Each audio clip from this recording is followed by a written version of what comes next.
Madam, I stand to oppose the demand for grants of year 2021-22 for the Ministry of Education.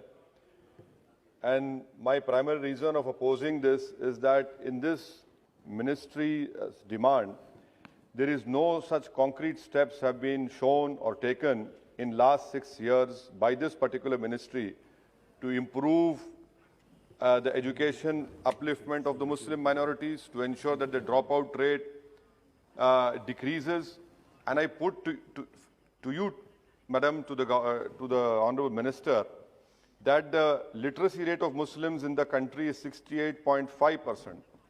The national literacy rate is 74.04%. And the Muslim female literacy rate is 62%. And the national literacy rate is 65.44%. Now, Madam, if the Honorable Minister's Ministry survey of 2018-19 says, 16-17 says that the Muslim enrollment as percentage in the education, in the primary and higher education is only 13.14%. His own survey of 2018-19, All India Survey for Higher Education, shows that there are only 19.5 lakh Muslim students in higher education.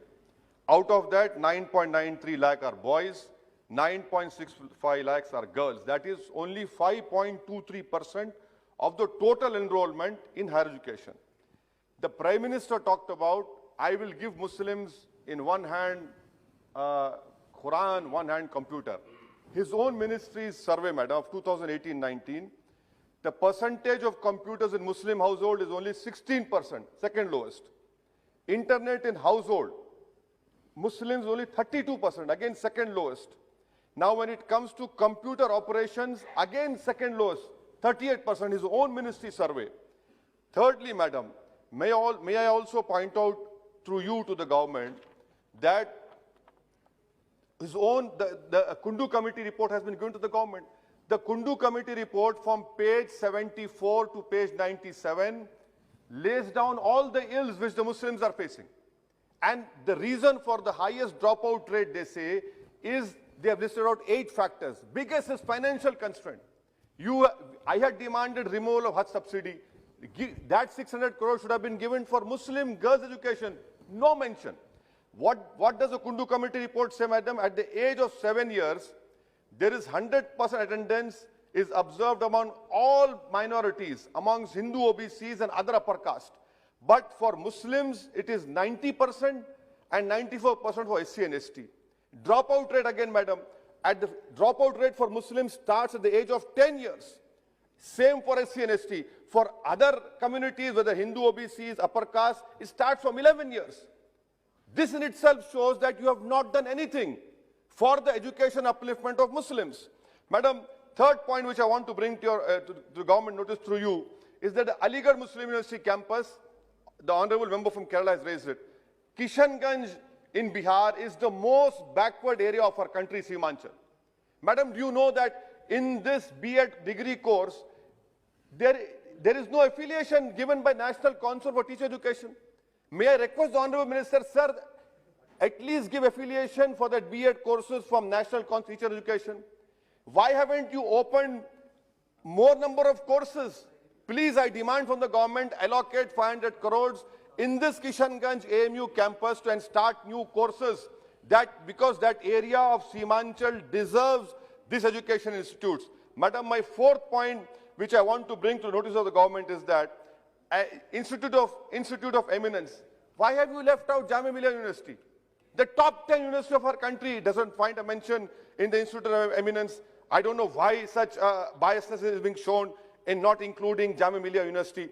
Madam, my fifth point about national education policy, I strongly condemn this approach of this government of promoting homogeneity in the country through national education policy.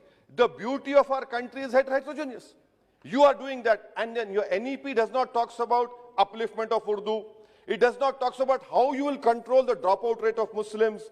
Nothing is mentioned. And Madam, may I also bring to notice of you, is that this whole total education budget is, out of that 44,000 comes from education cess. 4,800 crores come from National Investment Fund.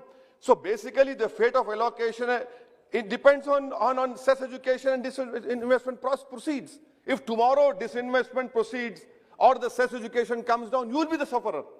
It is, you have mentioned in your documents. Madam, my sixth point, which I want to bring to the notice of the government is this not a fact that the total union budget spending on education as percentage of union budget in 2015 it was 3.8.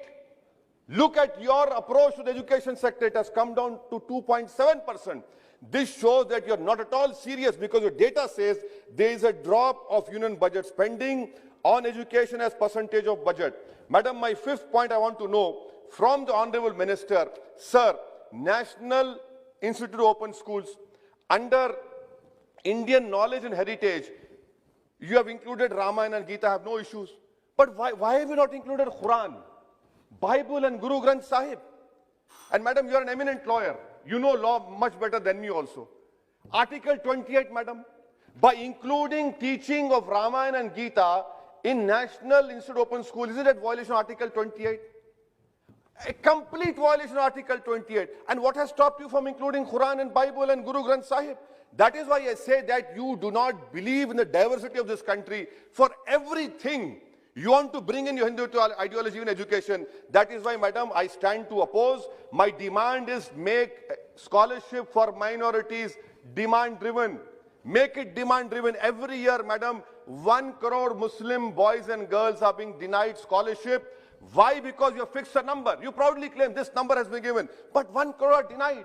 This is the fate of the Muslim education in primary education, higher education. I hope that the government would wake up from their slumber and do something constructive for the education upliftment of Muslim minorities. Thank you, madam.